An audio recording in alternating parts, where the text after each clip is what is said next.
Hey everyone, welcome to the Therapists Deserve Abundance podcast. I am your host, Dr. TK, licensed clinical psychologist and the number one therapist business coach.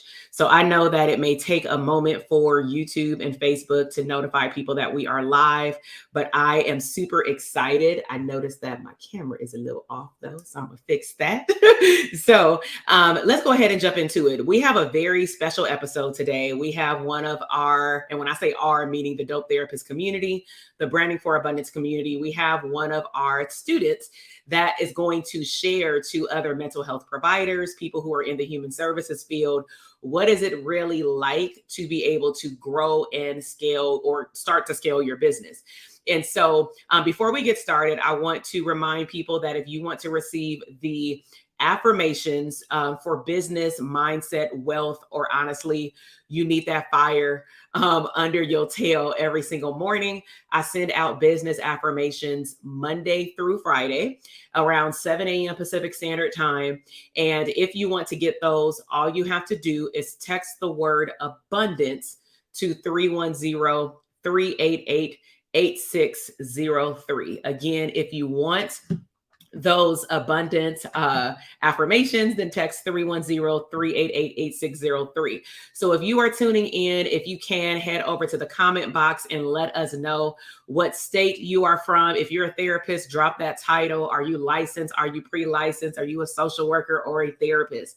If you are new to my channel, I ask that you please let me know that you've enjoyed this content plus other content that I've published in the past that I will continue to publish for mental health providers to live an abundant lifestyle and have an abundant business by simply subscribing to my channel. And then, of course, leaving me and the guest speaker some comments to let us know what was your biggest takeaway. So without further ado, I am going to introduce our guest panelist on the podcast today. Her name is Shashanah. Now, I've been knowing her since 2020, and that might not even seem far, but considering the last 2 years we've lived, 2 years can take a long time. And so she was one of our students in the Dope Therapist Academy. She actually joined in a very special time in May of 2020, in which they had a more expedited cohort where they learned all the things that my students take 6 months to learn and implement. They learned it. And when I say they, meaning the whole cohort of 16 students back in May of 2020, they learned all this stuff, y'all, in 4 weeks. Okay. So that alone just makes her stand out. Okay. But then that wasn't enough. She continued to build her business. I would tap in, we would follow each other online and communicate with one another through that way. I invited her back into the community like, hey, you got VIP access. And so she came on back, and then she ended up meeting us at a live event. So we'll get into all of these things in this episode. So I want to now welcome her to the chat. And I'm going to have Shashanah introduce herself. All right. Hi. Yes. So let all of our viewers and listeners know where you are, your license type, and a little bit about you. All right. Well, thank you, Dr. TK, for having me. Everyone, I am Shashanah Ward. I'm a licensed clinical social worker based out of North Cackalack, North Carolina. I'm also licensed in New Jersey and Virginia. I am the owner and founder of Counsel for the Culture. And I just thank Dr. TK for having me. Yes, I am so happy to have you. And if y'all see me looking down, I'm just making sure that everything is streaming correctly, okay? Because technical glitches have been happening today.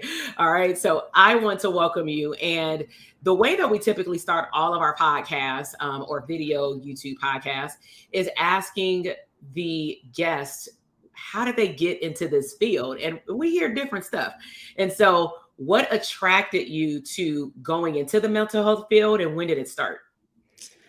So let's see. I went to East Carolina University, which is in North Carolina, and I majored in criminal justice. I really didn't have like a plan to go into the mental health field. Criminal justice is one of those degrees that if you don't have an exact plan, you can end up, you can work in the court system. You may end up going to law school, which is what I thought I would be doing.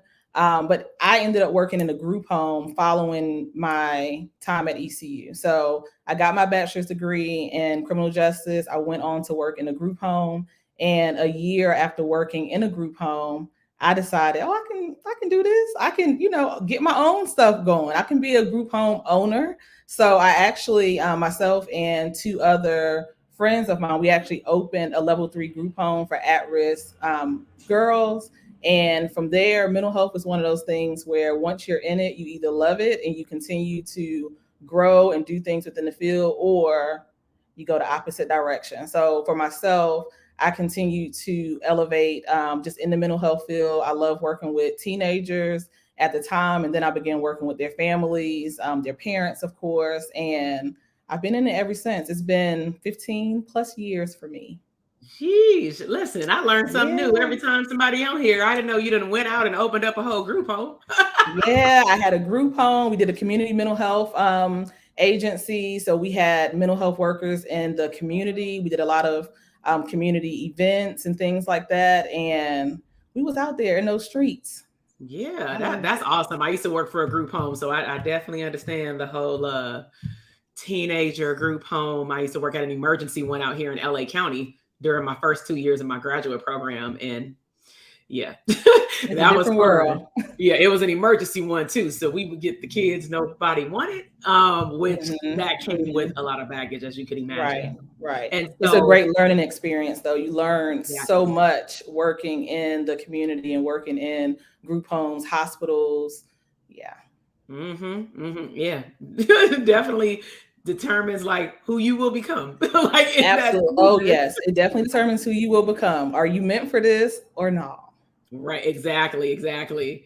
So you clearly went to graduate school. You got licensed. Your title is LCSW. Why did you choose social work? How did you choose social work? So in working in the group home and then just working in community mental health, social work, I was attracted to social work because we were in the community, right? Like when I met with other people who were of different disciplines, although they started to get the experience after getting their licensure, they didn't really have the community, aspect. And so I'm very big on social justice, which is why I went for Counsel for the Culture in terms of my business name. And it was just important to me with social work. I met with a lot of other social workers who were in this field or who were going to get their master's. I met with people who had their bachelor's in social work, which I did not, but I was attracted to the work that they were doing and felt like it was a great fit for me. I didn't know when I got my master's that I would be leading into licensure. So that was something that I figured out halfway through, like, okay, I need to get a license now. And so at this point, I was already, this was after I had my business. So I had the group home with the bachelor's in criminal justice. And then I later went to school to get my master's and then went on to get a license and worked as a clinical director and did a lot of intensive in-home. I don't know what it's called out there in California or, any other state that you all are at, but we call it intensive in-home here in North Carolina, community support team, ACT services. So it's intensive community support services, mental health services. And so I was in there. Yes. Yeah, we got a whole lot of programs out here in Cali. Now, there's something that you said that definitely stood out. Well, it was a few things. One is you've been out here also building businesses, and also something that we're going to talk about later on, but I just want to identify it now, is you had mentioned that you went to school for one thing and then you found a love for another thing. And then you realized that, oh, wait, I need to get licensed. So I need to learn some other things. And I really want to highlight that because I was in Atlanta at a social workers conference. And one of the things that I talked to them about from the stage is in that industry, I don't think that they do enough in undergrad, like professors, not the students, professors to help students in the social worker arena understand how to choose even the curriculum that they're going to need later to learn the clinical aspect before they decide to go to graduate school. And I say that because I had a friend, and this was the first time that I had knew about it because I was in my little bubble of clinical psychology.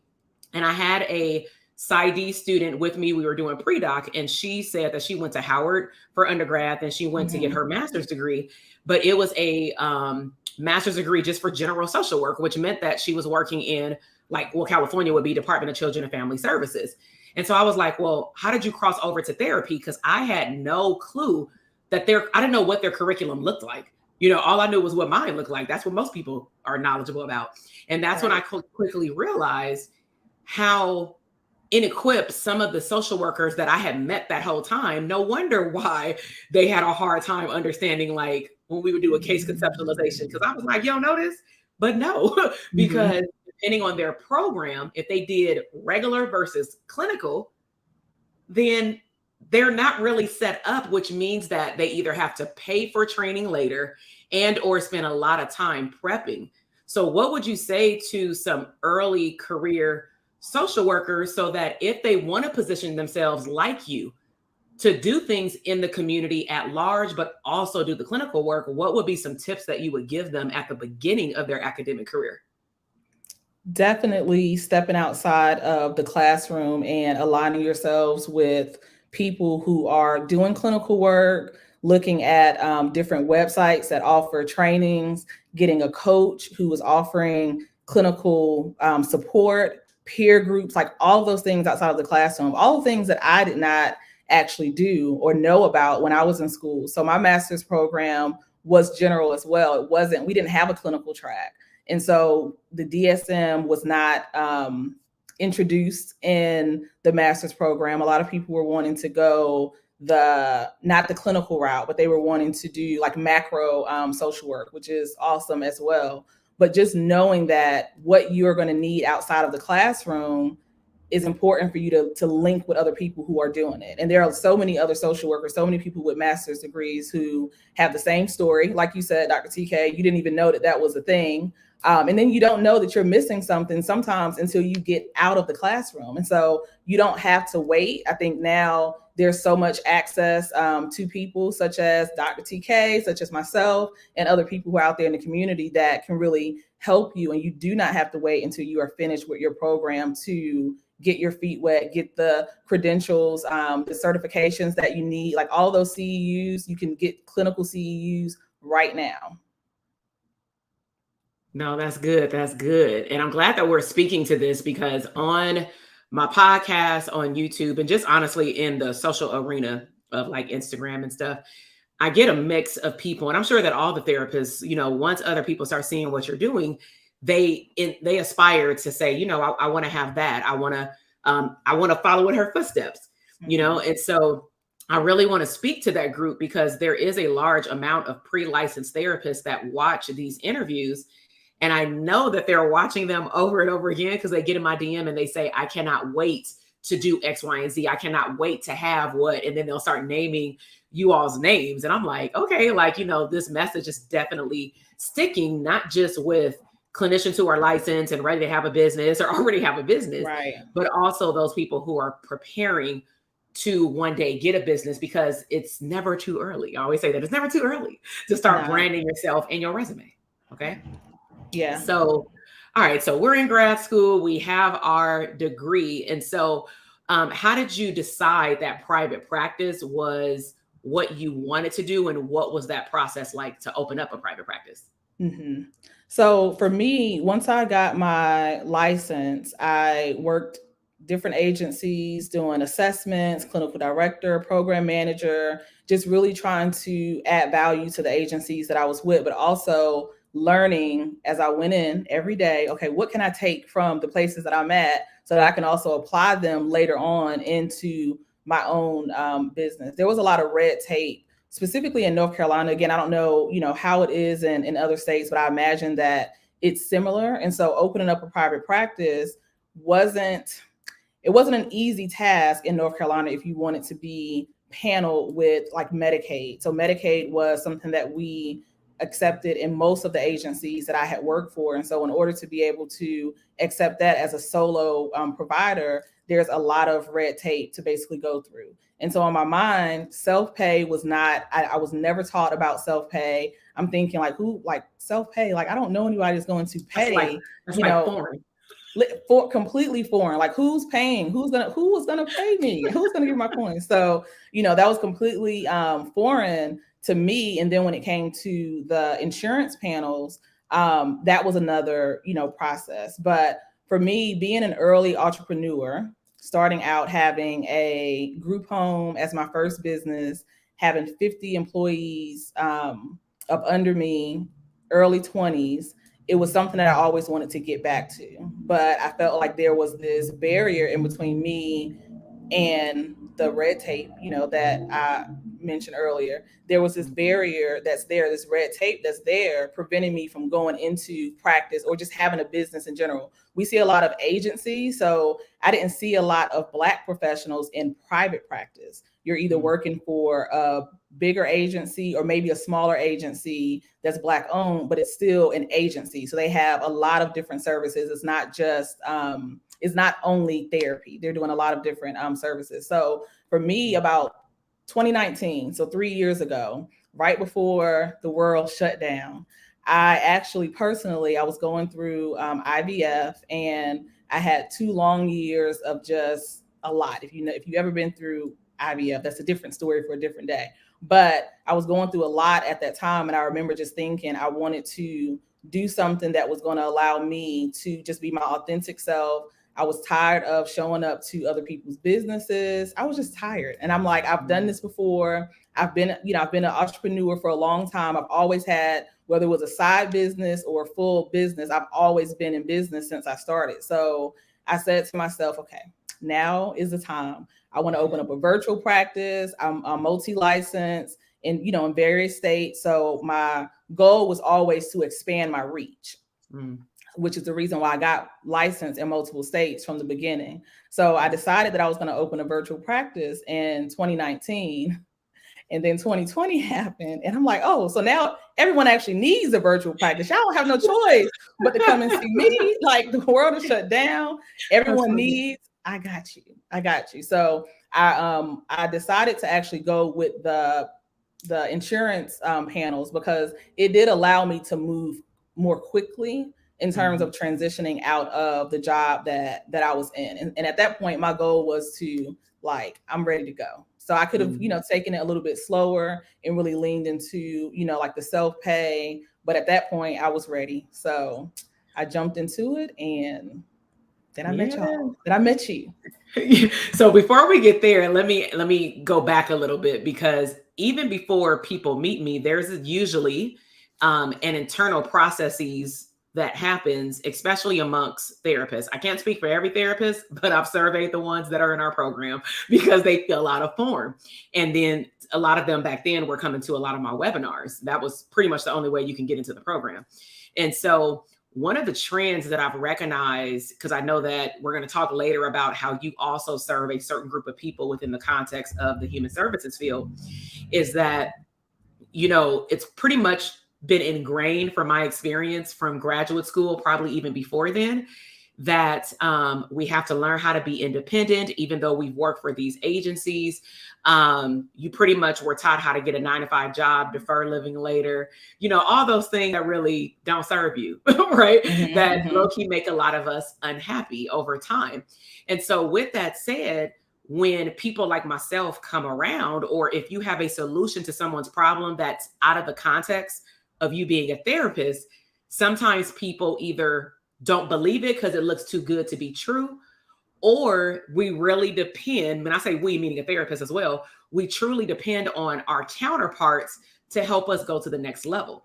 And with that in mind, we really, if you're a provider and you're listening, your circles of influence, at least one of your circles, has to mimic the level that you want to go to, or you at least need to have a person in that circle that you can talk to. Why? Because, if you share your big dreams with a small-minded person, it's going to be really difficult for everybody to keep up, right?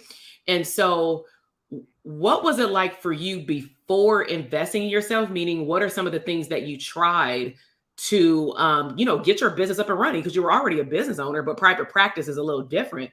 What are the things that you put in place before you found me?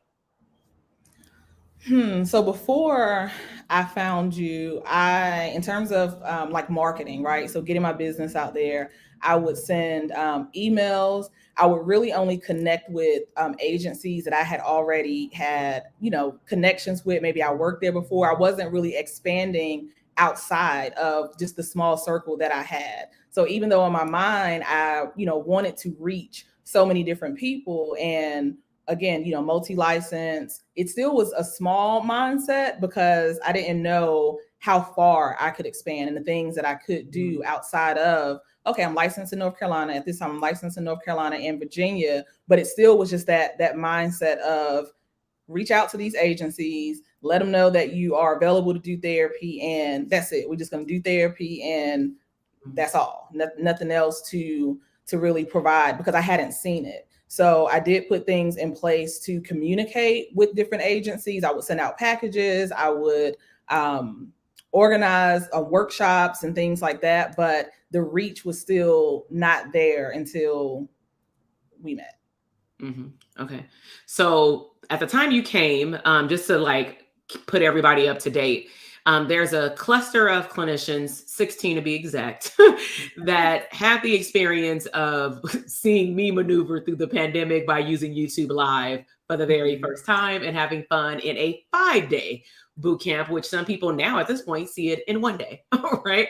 So how did you find out about the boot camp? And then what was your experience as a therapist seeing that, seeing what I offered, but then you still had to make the decision to invest in yourself? So what was that like? So one of my friends, Danielle, who was also in the Elite Coaching. Oh, she on here. She on here. Hey, Danielle. So she actually sent me, I don't know, we was texting or something, and she said there's this 5-day free like live that's going on YouTube. I think we should watch it. So I am a person, it can be a great thing and also my downfall. Sign me up. I just be signing up for stuff. Sign me up. Oh, it's free. Okay, I'm gonna go there. This free, that's free. Let me see everything that I can basically get. So we signed up for it, and every day, we just kept showing up. And I remember at the end of those 5 days, I told Danielle, I was like, yeah, I'm in there, I'm doing it. She was like, you already decided? It's like, yeah, I'm doing it, girl. Like, it's fine. I already seen all I need to see. Like, I got a lot of information during the 5 days. Like, I felt your energy through it, and you were doing something that I wanted to do. So representation is so important. And a lot of times, being that I have had the experience that I've had, it was really hard for me to feel like I needed like any more support. I'm like, well, I've already had a group home. I've had this business. I've done this business. I know everything that, my state has to offer and all the things that's necessary to move forward. I just need to implement them. So what could I possibly, need more of, until I seen your 5-day, live. And so just getting the information, seeing, the energy that was in the room, even though it was virtual, seeing the comments that were in there, and there's the tools that you gave out. So I'm like, if you're giving this for free, there's some other stuff behind it I got to get. I need that in my life. What is in the rest? I need it. Something in there. I need that. So it was at the time, that piece was a no-brainer for me, but it was difficult in getting into the one-on-one because I hadn't invested in myself outside of college. Like, I would do CEUs, but I'm looking for, okay, what's the free CEUs? Okay, I might pay the ones that I really like. Okay, I'll pay for those if it's a specialty or something that I really want. But other than that, the investment piece just wasn't there. So I did the free 5 days. Then I got into DTA, and that was 6 weeks? That was 4 weeks back then. We did not do 6 weeks. We didn't have time in the pandemic 4 weeks to do. Yeah.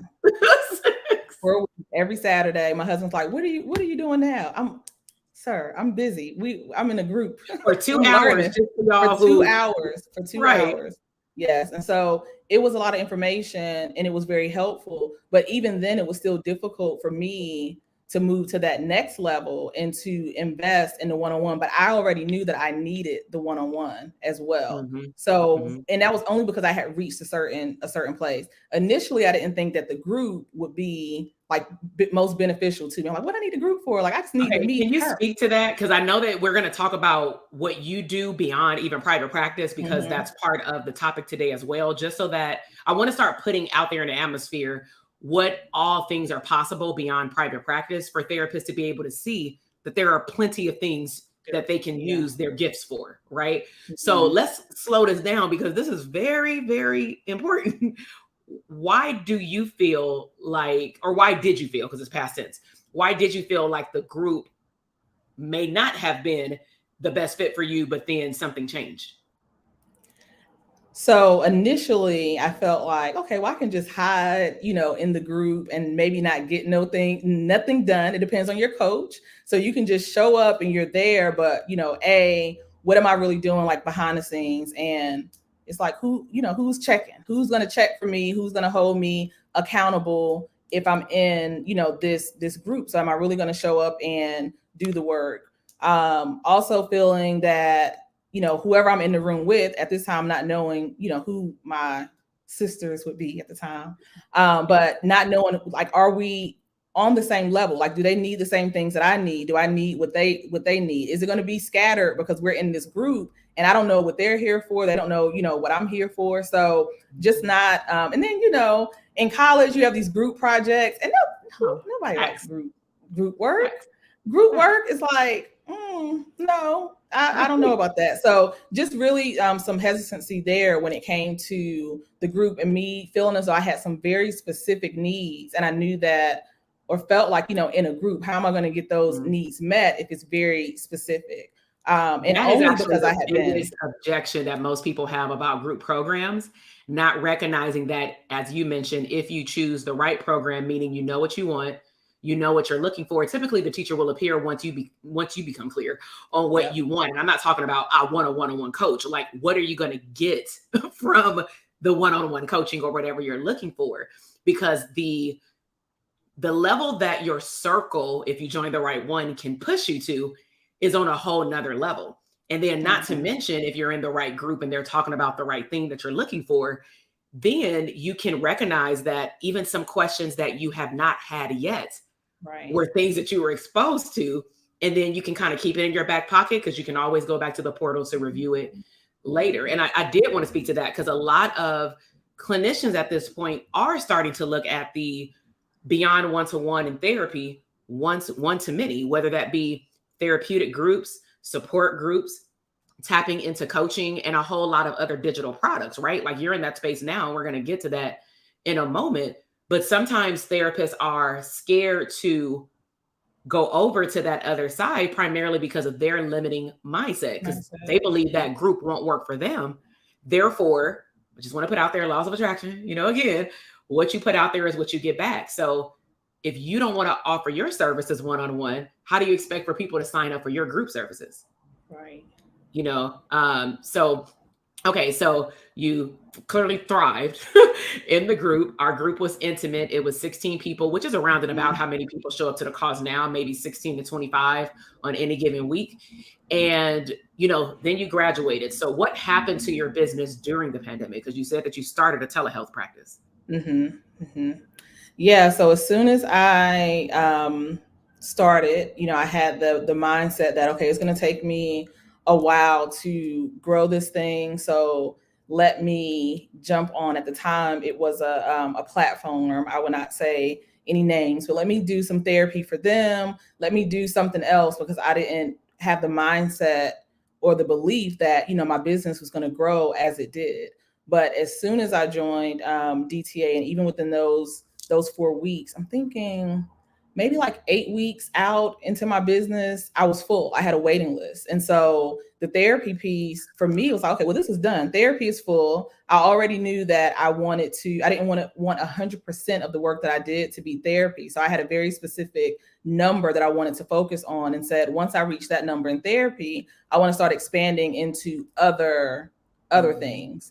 And so I'm trying to think, when did we do Vegas? Wasn't until last year, right? It wasn't until last year, but I was just going to highlight for any DTA students who are watching and or rewatching later. Her framework was one of the first contest winners. And when I say her framework was fire, it's probably still in the DTA portal. That's how great that thing was. Okay. But like, to me, that's when it all came together. When you were able to break down who your ideal client is, your framework, step-by-step theoretical orientation of how that client is going to come to you, how you're going to transform them into another version of themselves. And I just felt like the client, like that I wanted to be her, based off the outcome. But I just wanted to put that out there because the therapists know about the framework.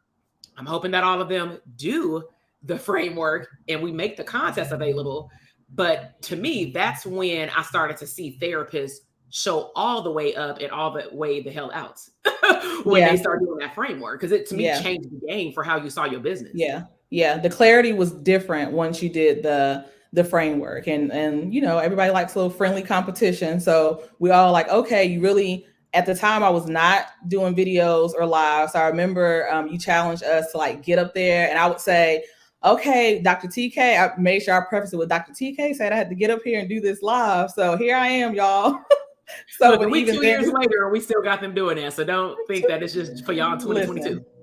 Listen, that it was definitely a game changer there. But I would agree. I think that the framework was really, it put things in perspective. And so clarity is very, very important. If you don't have that, then you feel very scattered. And it was also, you know, just seeing that the framework was already there, because you would tell us, like, what are you already doing? What are you doing every time you see a client? What happens first? What happens next? And just getting us to see what the framework was, and then making some adjustments if necessary, of course.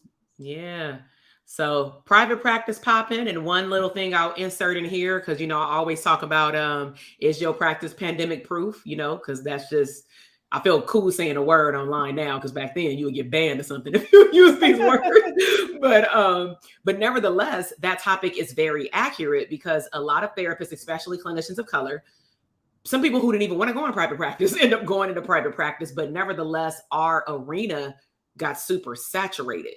And not only did it get saturated, but it got saturated online, which means that if you were a person doing video and you were doing video very inconsistently, you got stumbled on in 2020 and 2021, because you had to figure out creative ways to stand out. So what I'm really saying is, please learn how to market yourself, even beyond Facebook ads, even beyond a global pandemic or a situation that may occur in your neighborhood that makes people go find a therapist, because people do go back to whatever their norm is, or what we would consider now our new norm, right? So fast forward, you're building your business. I'm seeing you popping online. You got products and stuff now.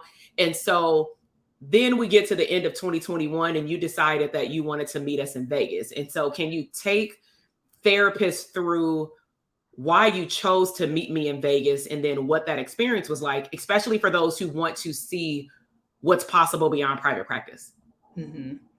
Yeah. So Vegas, that decision came because I always knew that I also wanted to do the next level of what you had to offer. And so going to Vegas helped me to solidify that. I wanted to know, like, okay, what does this feel like in person? What would that next level feel like in moving up in the programs that you had available? So getting to ECM. We had been in the house, for over a year. Like, give me a reason to go to Vegas. So I wanted to go and really just be able to feel that energy and see if there was some, something in addition to what we had already been doing in DTA and online, if there was something else that I could get from that. And I really did, being able to be there with other therapists who were doing other things. Yes, we had talked about it online. I think I only knew one person that I had met online. So I was able to meet two new people who I still keep in contact with. We were able to do it live, write our things on the worksheets that we had on the Post-it notes, like just being real active. And I like to do interactive things. And so just being able to expand outside of the online world and get back in person, it was a game changer. And I was able to get even more clarity then. And at that time we were working on the, what was it? It was Black Friday. So even in that, I had never planned for like a launch before, months in advance, basically. So that was actually my first time planning for a launch. So that was my main reason, for being there. And it was so helpful. Like, I learned so many different things. I was able to implement the launch strategies. And even though we had access to that in the portal, showing up live, it was different, because we were able to hyper focus on, okay, we're preparing for a launch that's happening in November, because it was a Black Friday, sale. And this was August. So we were a couple months ahead. And that was also when you talked to us about planning things in quarters. Right. And so again, I had heard some of this information. We've been in DTA. I have access to, the portal. I watch Dr. TK's lives and all those things, but bringing it all together in person was the icing on the cake. And it actually encouraged me to move forward and start the ECM. So I want to mention test driving the car, because we're going to pivot the conversation and talk about what you're doing beyond private practice. But I think it's very important that people learn how to test drive the car when it's available. So what is test driving the car? If somebody is going live, watch their videos or watch the replay. If somebody sends emails, see how they write, see how it speaks to you. If they have a live event, a webinar, a masterclass, a YouTube, something, like get in there if you can, live if you can, just so that you can be in the room, whether it's a virtual space or a physical space. And I will say, depending on what you're looking for, I know that particular event, we had 8 seats. And we end up feeling like, I think we filled 4, but somebody couldn't come. And then we also invited like a mastermind student, Anita, at that time. And so one of the things that I had told you all about, because we did a meeting before we went, just like I did with them for this year. And I said, I don't care how many people in there, we about to be speaking like it's 1,000 people. Okay. But you all have an opportunity that maybe a larger group doesn't, which is you get that accessibility for 48 hours, I'm going to say 2 days at the event to dive deep, because the bigger the group is, yes, you do have to share time. So take advantage of this opportunity, even without thinking about ECM, get your needs met, because what other time will you have this undivided attention in this secluded space where everybody on the same page, Right. So with that said, can you introduce, like, I know you said you had like Black Friday launch. I know you've had physical products. So can you tell our audience a little bit about some of the things that you have going on, but also there's a big thing that's about to happen like fairly soon? Yeah. So I have 2 products. One of them is my Big Therapist Energy t-shirts that I launched. I don't remember, guys. So I'm not even gonna lie. It was a couple months ago. And so that is, I love t-shirts. So that was something that I did for myself and therapists and other people who are also getting therapy. So that was my second product launch. But my first product launch, which I fell in love with, was my mask off affirmation card, specifically for Black women. And so those cards have affirmations along with self-reflective, like journal entries and questions and things like that. So those were my 2 product launches. And then I am now working on a program for, when is it? May will be coming up soon. And I have a workshop that goes along with that. So a week ago, we did the Real Life No Syllabus workshop. And you can follow me on Counsel for the Culture on Instagram.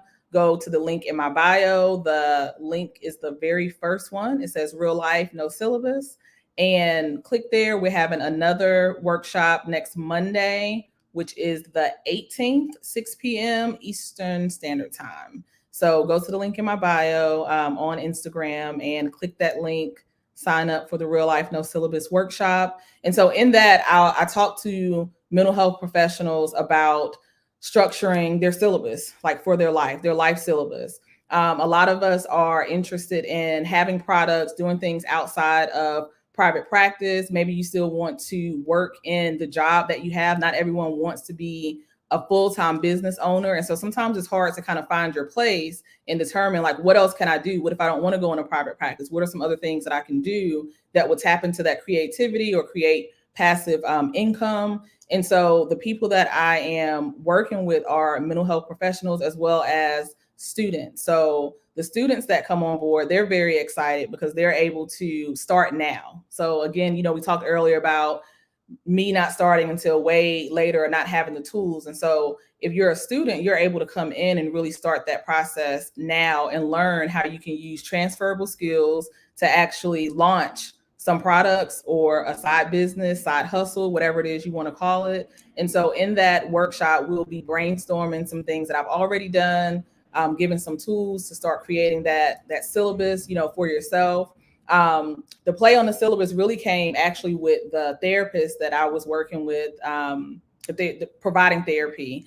and I was working with a lot of clients who typically come to me and they are like, I don't know what to do with my life. Like it's not like structured the way it was. And I'm like, yes. Like, say that again. I don't know what to do with my life. I don't know what to do with my life. Like, like what am I supposed to do? I work with a lot of college students, and these aren't mental health professionals. These are just Black professionals in general. So I have lawyers, doctors that are still like, I'm a doctor, but I don't know what to do. Like, what am I doing here? So I really, begin to talk to them about the difference in when we were in college, we had a syllabus. It tells you exactly what you need to do. And if you do this and you get this grade, this is what's going to happen next. It's already laid out. You just have to follow the plan. But when you leave college, you don't have that necessarily laid out for you. You don't have the plan laid out. Correct. You don't have nothing laid out. You don't have nothing laid out. I got my degree. It's a job. Exactly. The only thing you have is a job. You're like, I got my degree. I got a job. It's lit. Then you start seeing everybody else that's litter. You're like, wait a minute, something ain't right. I miss something is not right. What am I doing wrong here? So I really, my goal is to work with those people who are really like me. Another thing that I didn't say earlier, one of the things that I love about Dr. CK was that she actually was doing she was doing one big thing, but it was still multiple things. And that really spoke to me because I was the same way. I'm like, okay, I'm an adjunct professor. I'm a clinical director over here. I'm giving therapy over here. How can I bring this together so I'm not running crazy? But I don't want to give all of these things up. I want to be able to incorporate them because those are the things that prevent me from being burnt out, to be honest. Like I have to be able to do a couple of different things in a couple of different ways so that I'm not burnt out. So you follow me on Instagram, click the link in my bio, get signed up for the workshop, which is free. Will be the second and the last time that thing is free. So you can join. It's going to be next Monday, 6 p.m. Eastern Standard Time. And then from there, you'll be able to learn more about the program that's coming in May. No, that's good. Because I mean, again, we have multiple layers of people who listen and tune into the podcast. So we have general public and they know somebody who knows somebody. So what I'm also saying, my peoples, is like, sometimes you may not be able to directly take advantage of it, for example, but it doesn't mean that somebody else does not. Or if you're a college professor, share that with your class. It is free. Like, let them test drive the car. That's why I gave those analogies earlier, because sometimes we don't know what we don't know until we get into a space where everything is like highlighted in front of us. And also keep in mind that when these things happen, allow yourself to be irritated. Irritation is actually a good thing, especially when you get put in front of new information that you think you should have been taught. Okay. But what I love that Shashanah is doing, as she mentioned just a moment ago, is she's pulling all of these pieces of her gifts together to be able to give back to a greater cause. Because if you're new to my channel or my podcast, I'm really big on serving and impact. And I always believe that your profits will always follow based on where your heart is, you know? And so let me see, anybody in the comment box, what are your comments about like this no life, you ain't got no syllabus kind of thing? Because let's be real, if you are licensed, some of y'all still need a syllabus, okay? Because you don't know where to go. And I think sometimes when people see what I do, they're like, well, if I don't want to do that, does that mean that I'm doomed? You know, I have to go into private practice. No, you don't have to do anything. If you really don't want to, for example, even be a business owner on your own, there are other opportunities, right? Yeah, syllabus, like syllabi, syllabus. Yeah, whatever word we want to use today. Let me put up her information again. And so what you would do if you want to learn more about this masterclass that she's about to have in the next few weeks, you would go to the Instagram page. And as soon as you click the link on her bio, it's the first one at the top. Now, let me ask you, Shashanah, if they go to the page and they read about it and they still have questions, what is the best way to reach you? So you can send me a direct message on Instagram. You may email me at sward@counselfortheculture.com. You can send I also have a contact form there, so you can use the contact form to get in touch with me. So either of those things will work. Mm-hmm. But let me be very clear, because, you know, since she is my client, I do protect her time. And so what I'm also asking, if you're watching, because I'm very candid, is make sure y'all read the page. Like sometimes when somebody will go to the page and they don't want to read the page, therefore they'll send, and I ain't saying she ain't gonna answer them, but I'm just saying, like, so that you can have a actual fulfilling discussion in the DM or via email and get straight to what you're looking for. Make sure that you read about what the masterclass can do for you, because that's the value, before shooting her all these questions, because a lot of the questions, I am sure, are on the page. Okay. But show her some love as well. You know what I'm saying? Follow her on Instagram. She posts some super good reels, just so y'all know. Okay. So go and find her on Instagram. Now you did mention, and we didn't really get a chance to talk about it. So as we wrap up, I do want to touch on it, because we're talking about community. Like, you're building a community. We have a community. When you say ECM, I always have to now slow this down, because most people don't know what ECM is. You went to a live event that was like a pop-up mastermind. Can you tell them what ECM is to you? Yes. So ECM, so that's the Elite Mastermind Coaching. And in that, we are able to connect let's see, the first one this year was actually in California. So we went, we all met in California. It was about, how many was there? Was it 20? In California, I think it was 16. 16? Okay. So with the Elite Coaching. No. I'm thinking about last year in Vegas. I'm getting these dates collided. It was, I think, 20. It ended up being the majority of the students. Okay. Hi, Nanette. I know her. Hey. Wait, did you know that somebody said this? Yes. Are you still in NC? Yes, I am still in North Carolina. I am. So in the ECM, it was great. We were able to connect with other therapists that were there. We had a hot seat, which I participated in, and got a lot of feedback. So we're able to get feedback from one another when we are in, real live in community with each other. We also communicate outside of the group. So we have our mini groups that we are able to pull from there. And so that's really important. We were talking earlier about whether groups are valuable or not, but it's very valuable, because you're able to have your own accountability outside of, just your one-on-one with your coach. If I only had Dr. TK, I would be running her crazy if I had to just bother her. Well, you would be limited. Let's be honest. I would be limited. This side, you would be limited to one perspective.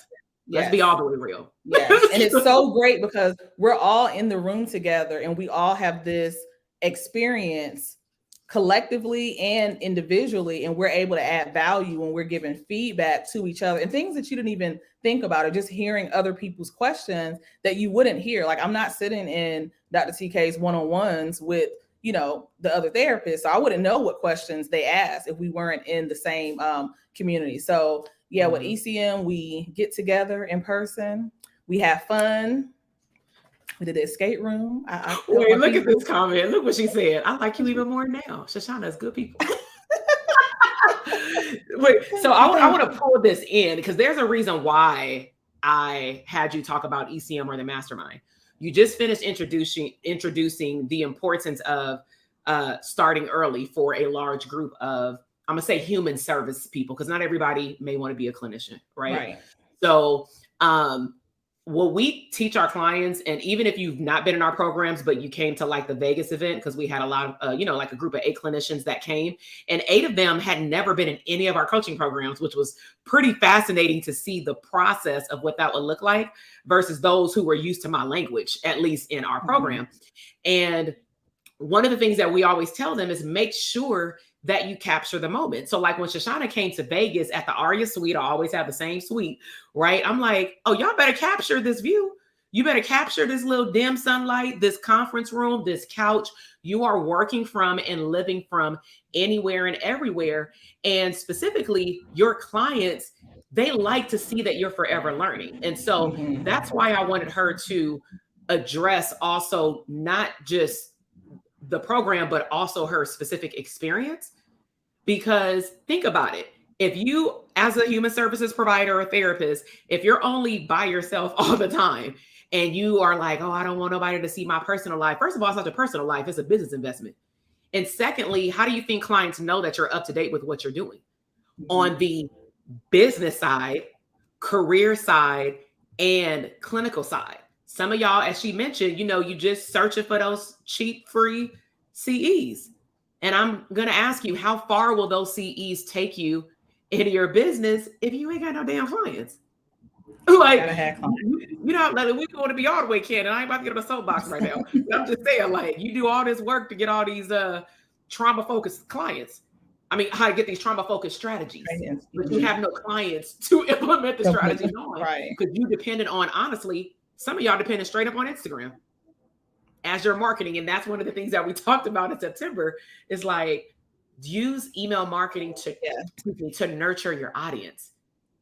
It's not the devil. It might be a lot to learn, but it is not where you got to like stand back. Right. It will become your best friend because Instagram at any time, and we've seen it happen, 2 or 3 times in the last like year and a half, it can fall at any time. What if this was the day that you were announcing your masterclass? Right. And the only way you can talk to people is via Instagram.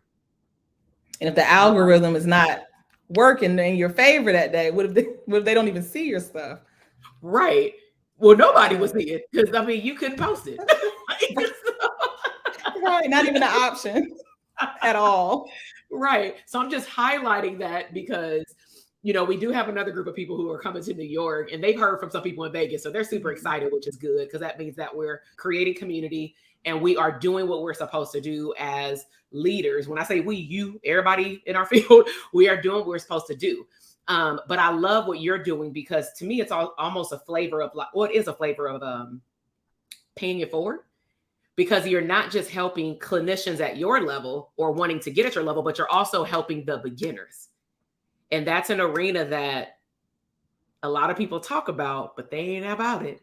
They don't want to slow down and actually create a space for new social workers to be able to navigate through their career and choose the best fit. So I know that we're coming to the end of time, but somebody might see this who also low-key wants you as a therapist. So let me go ahead and speak to that. Who is your ideal client and are you taking clients? And if so, how can they find you?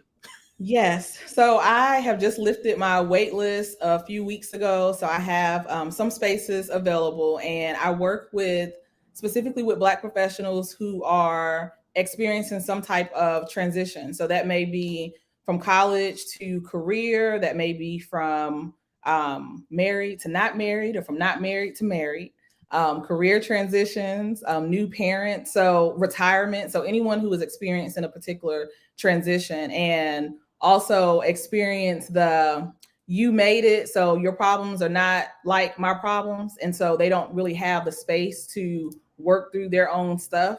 People think that they no longer, need support or they don't need support just because they're in these professional spaces. And so I provide therapy to those folks and you can reach me by going to my website, counselfortheculture.com, and you may send an inquiry there, or you may also reach me. I don't really do the Instagram. I need therapy things. I do get that. Yeah, I do. I get links there, and normally when I get a message, I still tell them they need to go to the website. So I'm telling you guys now, so you don't have to get the message to go to the website. Just go straight to my website, counselfortheculture.com, and send the inquiry, and I will get back with you. And what states are you like? Are you still licensed in multiple states? Yes, I am in Virginia, North Carolina, and New Jersey. Okay, so that's good for people to know because I didn't want them because I know this one state had popped up multiple times, and so she's licensed in 3 states, y'all. Yes. And it's adults or only. I have had that question where some people have reached out for their kids, but it is adults only, so 18 and up. So let me ask the audience, on a scale of 1 to 10, how did you all like the podcast episode today? I know that some people were popping in and out, but in summary, we've talked about why Shashanah chose the mental health field, opening up a group home, being able to take that business savviness and then pouring some of it into her private practice, learning how to invest in herself and having good circles of influence around her to say, girl, come on to this virtual party, with me. And then she joined a bigger community that continues to support her, pour into her so that she can pour into other people. All right. So whether you are watching this live and or recorded, make sure that you show her some love. Make sure that you head over to Instagram, follow her, turn on the post notifications. And when she starts, I know that she has a few posts, but when she starts sharing about the No Life, No Syllabus masterclass, make sure that you send that to somebody who can benefit from it, even if you cannot. So I want to say from the bottom of my heart, I love having my students on here. I love watching them shine and seeing them all the way glowed up. Man, it's been a journey since 2020, right? It has. So let's see. Tosh said, man, this was good. This was good. Thank you. I'm glad it was. Yes. So I'm going to tap into our community this week because I am pulling more and more, just for you who've been asking, I'm starting to pull more interviews in, and where we're starting at, because we're in the second quarter at this point, we did a lot of Dope Therapist Academy not testimonial videos, but interviews last year. And I really noticed that what was missing were people who had went to the live events, because people are like, where are they now? It's almost like I should do a video, like where are you, now. So I definitely want to do that. I do want to host a panel where maybe we can call a collective of clinicians to come in. I think that would be pretty cool. But I will be focused on how do clinicians go from private practice to one to many, right? So yes, you can definitely catch the replay on YouTube and on Facebook. We will be releasing it on the podcast within the next week or two. But if you're a visual person, just grab your popcorn, sit down, and pull it up on your TV, right? So I'm glad that you all have enjoyed it, and I will see you all in the next podcast episode. Bye. Bye, guys. Thank you.